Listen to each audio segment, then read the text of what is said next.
Christiane Kowalski et se prépare Pascal Planchot du syndicat des services de l'agriculture Loire-Atlantique.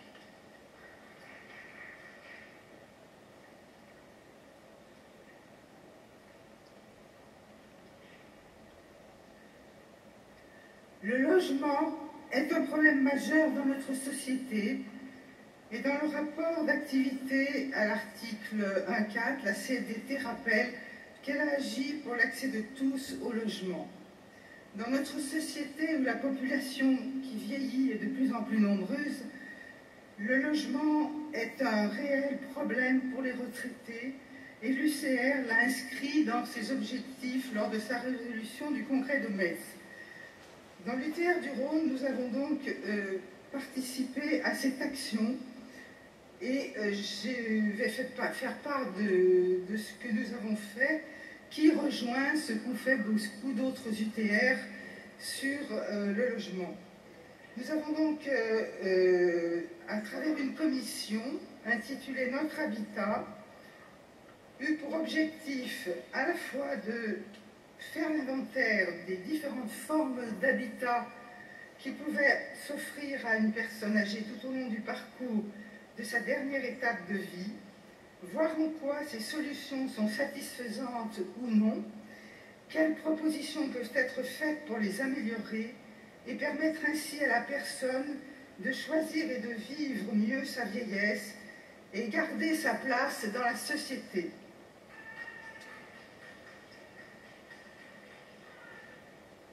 Pour ce faire, nous avons rencontré des adhérents, des militants engagés dans des projets.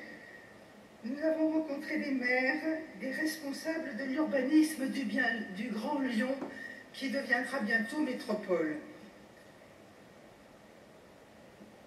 Nous avons d'ailleurs constaté, à travers ces contacts, qu'ils souhaitaient, ces politiques notamment, que nous concertions davantage pour donner notre point de vue en tant que personne représentant des retraités et personnes âgées, ce qui est une avancée dans les futures instances de concertation.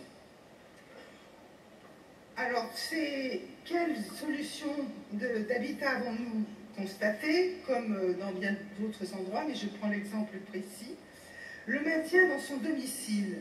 On sait que c'est la solution souhaitée par 78% des retraités depuis que nous avons fait cette enquête flash avec l'UCR auprès des retraités. Et donc,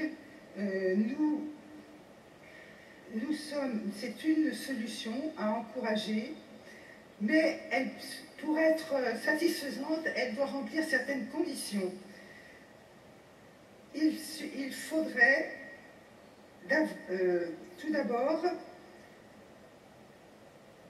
permettre ce maintien à domicile si les logements sont adaptés. Cela permet de prévenir la perte d'autonomie, car un logement mal adapté provoque des chutes, des accidents domestiques. Il ne permet pas toujours les déplacements avec des portes pas assez larges, etc. Donc,